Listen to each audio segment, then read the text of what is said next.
Good morning to all my friends and family, and welcome to this episode of Jim's 5am Club. It's Thursday morning. I'm down here at Darling Harbour, about to commence work in about half an hour. So what I thought I'd do is use this half-hour slot before work to go through yet another book summary. And today is a trip down memory lane. I'm going to be talking about a book that I read back at school in the 70s when I was at Newington College. And it's a book that most people of my generation would have been exposed to. The book was written by an awesome author known as George Orwell, and just hearing that name, I'm sure that the name of the book just pops out at you. And of course, the book that I'm referring to is that wonderful fictional classic known as 1984, a book which shaped many of our thoughts as young men, as young women, and introduced a number of concepts to us. And now that a number of years have passed, 1984 has come and gone in terms of a year, and we look back and it's now part of our history. It's amazing at how much of what George Orwell talked about, and through the advent of technology, a lot of that has become very, very real to most of us in our lives. The first thing, I guess, for us to contemplate and to think about is one of the quotes from the book, where George Orwell says, "Whoever controls the past controls the future, and whoever controls the present controls the past." Some powerful words which trigger amazing imagery in me, and I guess in you as well, just to think that there are people, there are governments, there are communities, there are families, there are family members, there are influences, there's technology available that can shape people's worldview and manipulate it in a way not to the benefit of that particular individual, but to the benefit of others who seek to profit from that altered worldview in many different ways. The author also reminds us that sometimes the best books are those books that tell us what we already know. Because what happens is that when you read something, when you read a book, and it's important to understand that when people write books, when people make documentaries, what they do is they do a deep dive into their deep thinking, and it's an expression of their soul. It's an expression of their immense and vivid imagination. It's a revelation to a certain extent that is quite powerful and quite interesting at the same time, because when we have access to OPE, other people's experiences, and especially when those experiences come from deep diving into their deep thoughts, what happens is that we get to benchmark we get to compare and contrast our slithers of reality to their slithers of reality, and it gives us a platform, it gives us an opportunity to see if we're on track, off track, if what other people are seeing, smelling, tasting, experiencing are similar to our own captures, and it allows us to gain an appreciation of reality. It gives us additional perspective. It gives us and it supplements and complements our worldview. So it's really important, as we all know, to reach out and to incorporate OPE, other people's experiences, into our lives for a number of reasons. Because when we live our own life, there's only a limited number of experiences that we can encounter. You can only live one moment by moment. We can't live other people's moments. And just like each and every one of us have a different present, each and every one of us have also had a different past, and each and every one of us are going to have a different future.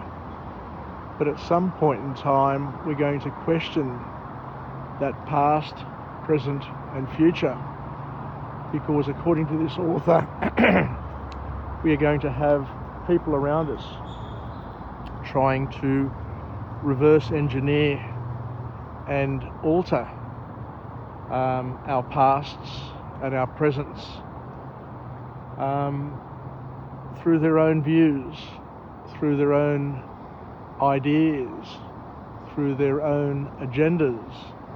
And that's why it's important to hold on to your past, hold on to your reality, and don't let people manipulate and shift the meaning, because there are a lot of spin doctors, there are a lot of influences out there who are trying to change the past, trying to change reality, and trying to influence your views. But we need to understand, we need to appreciate that whilst everybody has the right to have an opinion, not every opinion is a worthy opinion. We've got influencers on social media who currently have bird brain, pea brain opinions, featherweight opinions, and yet we've got other people who have got learned opinions, heavyweight opinions. So what we need to do is we need to be discerning. We need to be able to decipher which opinions are real, which opinions are valid, which opinions are worth following, and to disassociate ourselves and to separate ourselves from those opinions that are there to disempower, to confuse, to gaslight, and to get us to doubt ourselves. So getting back to this book, this wonderful book, this book was written to allow us to see society under a totalitarian government regime. The author, George Orwell, had an interesting past which shaped his view. So George Orwell was a policeman who got to fight in the Spanish Civil War, and he got to see things that most people don't get to see. He got to see things which are painful, and I know that from myself, from my past, Greece had a civil war, and there is nothing worse than seeing brother against brother, to seeing countrymen against countrymen, because what it does is it brings out the absolute worst absolute worst in humanity. And I know that whenever I spoke to my parents, my grandparents, my relatives, when they talked about the civil war in Greece, it was horrific to hear what people could do to each other, but not only do to each other, but to do to their fellow country people, their countrymen, countrywomen, their family, their relatives, the people who lived in the same village. It is really quite scary. But George Orwell went on to become a noted journalist, and he gained experience through the Spanish Civil War, as we mentioned, but also in Russia and Germany during World War II, where I guess we got to see the worst of modern day humanity, which expressed itself in absolute evilness and ugliness, and really put a different spin, a different perspective on humanity. It brought out the ugly side, and it got us to question a lot of things. It got us to question the governments, the leaders of the time. It got us to question the agendas and the policies and what the world was all about. But what the author here did with this masterpiece called 1984 is he actually wrote this in 1949, which would have been the end or the years after World War II. It was a defining time in my parents' generation, because after World War II, Greece, for example, went through, as I mentioned before, a civil war which lasted 2 or 3 years. So 1949, from a Greek perspective, would have been a time where Greece was in great upheaval, where there was a battle for power, and everybody was spent physically, mentally, emotionally after the Civil War and the World War. But this book was written in 1949, and it projected what the author would see in 35 years. So what would the world look like a generation and a half following World War II, 1949 to 1984. But it's amazing that since then, 16, 36, 38, almost 40 years have passed. So more years have passed since this book was written than what had passed since it was first conceived. And imagine, so 2 or 3 generations, or 2.5 to 3 generations have passed. But the key message from this book, and this really resonates with me at the moment, is the dangers that can come when we don't question socialist governments, or when we don't question socialism. So unquestioned socialism. And I don't know about you, but what I've found over the past decade or two with this push to socialist governments throughout the world is there has been a wokeness that has come about, much so that the push to make us embrace, accept certain things is quite discomforting. All I can say is what I feel, and I guess a lot of people that I know feel, is that all the things that we grew up with, all the things that we grew up knowing that were wrong, we have people trying to convince us these days that those things are right. And all the things that we knew that were absolutely right when we were growing up, we've got people trying to convince us that those things are wrong. We've got people trying to rewrite the past.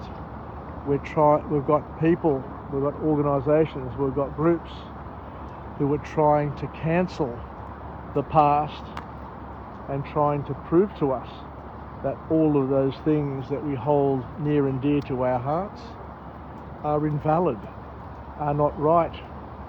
You've got cultures, you've got social movements that are trying to rewrite, that are trying to re-engineer their past and make themselves look grander, better, and more accepted than what they were ever in the past. And it's created a significant amount of confusion to people of my generation. And the sad thing is, you see that the new generations, the new people coming through, don't even bother to question it. They just accept it blindly, because they are the new learned helpless people. Because when you don't fight, when you don't think, when you don't question things, you become a learned helpless person. It's called learned helplessness. And it's hard to accept, it's hard to understand, and it's hard to live with. And I guess what the people of my generation want to do is to try and help where possible, to enable people to use their creative thinking skills to be able to see through the BS that is being pushed by the media, by the left, by the factions in government and in society who, as I say, want us to believe and to embrace certain things which are going to end up destroying, to a certain extent, the family fabric, the fabric of our society that holds us up, that keeps us going, and lead us to a place where you probably get to and then you can't fight back or can't claw yourself back from. So it's important to understand that this book here, even though it was a fictional book, has some elements which a lot of people of my generation relate to. We resonate to it. So this book talks about how governments, how communist governments, how different governments come together and are influenced by elements within society that shape the thinking, shape the policies, shape the education system in a way that goes against the best interests of people and changes the way they think, changes the language, changes the spin on certain elements, which of course is a manipulative exercise. So the author here talks about the concept of oppression, of government practicing systematic oppression in a way that can influence and impact people. So what the author talks about here and what was covered in the book is that language is the defining way to empower or control human beings. The words we use, the language we use, the way we think shapes and can control the way we think and the way we behave, and our worldview is the message. It's just starting to rain, so let me just get out of the elements just for the time being, and I'll continue with this vlog.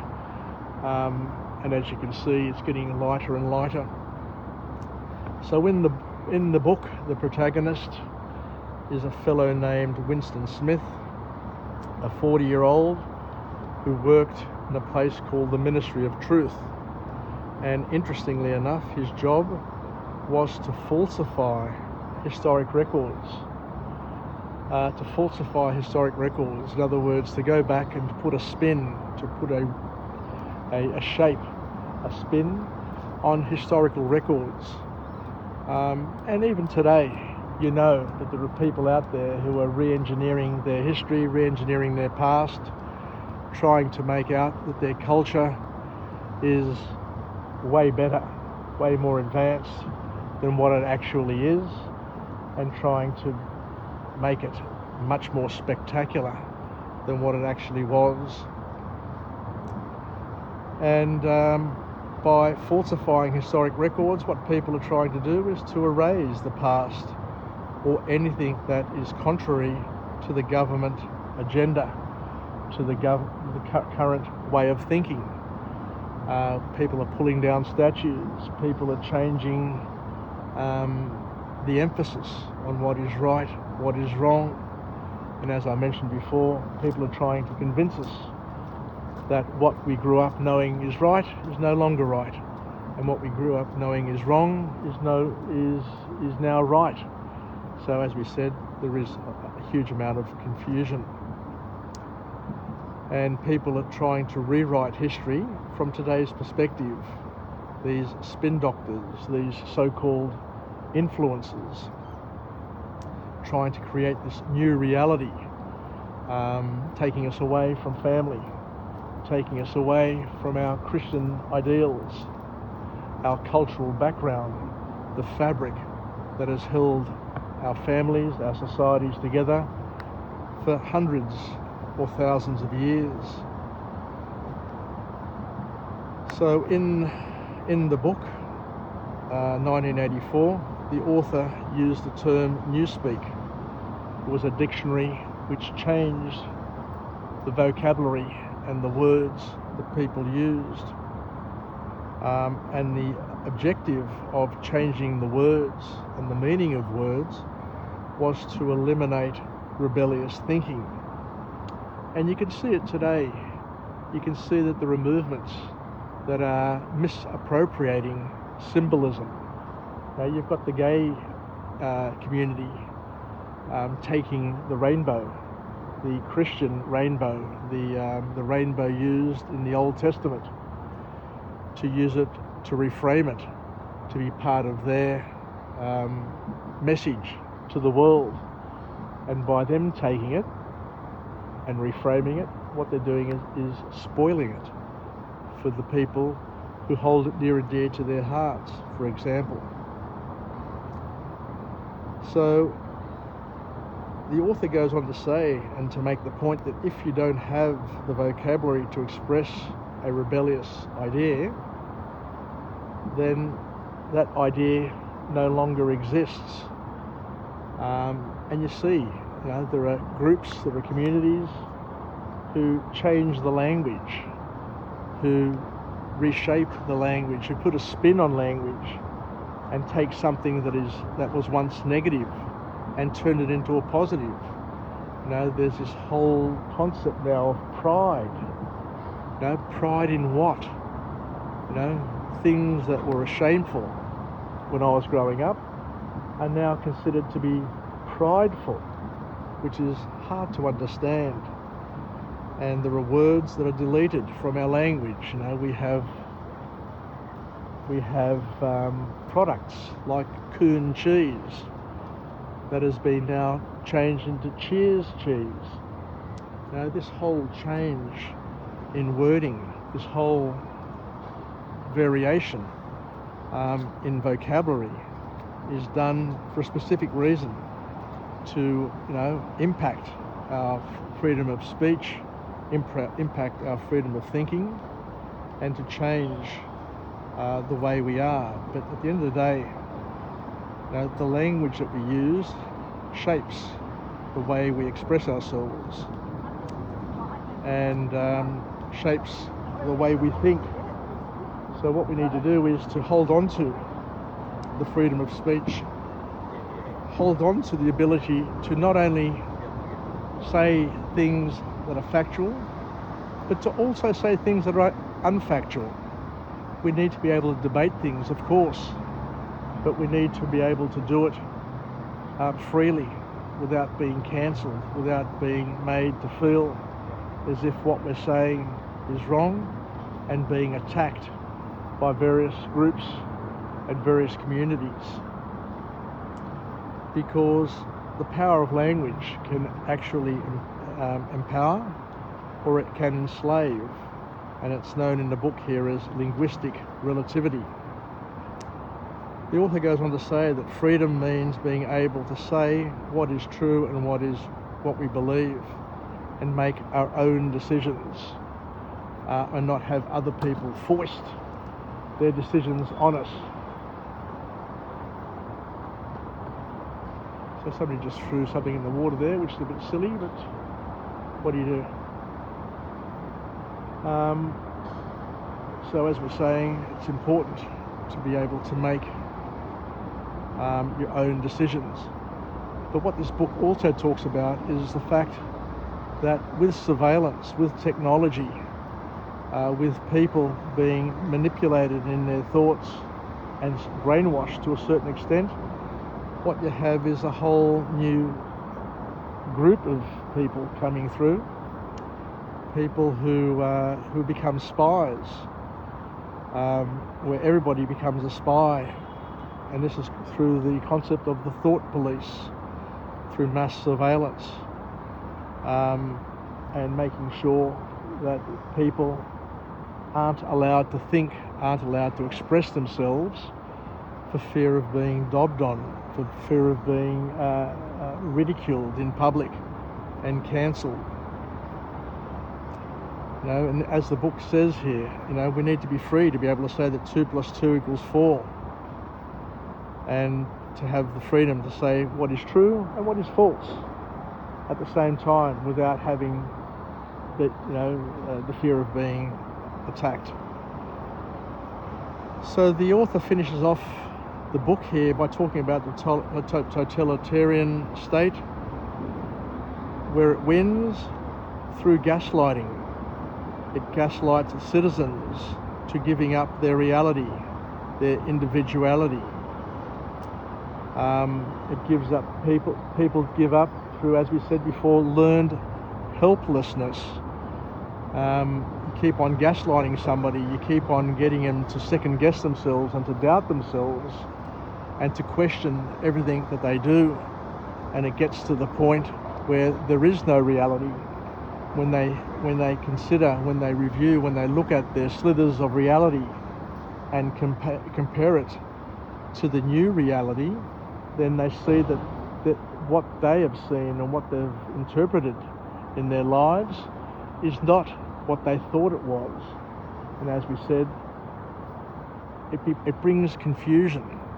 That's why it's important to be able to talk the truth, to talk in a way where you're free to express yourself and not feel as if what you have seen, what you've experienced in your life is in any way, shape or form incorrect. Because of my generation, we grew up knowing what is true. Our slithers of reality were established through our parents, through our own experiences, through our readings, through the news.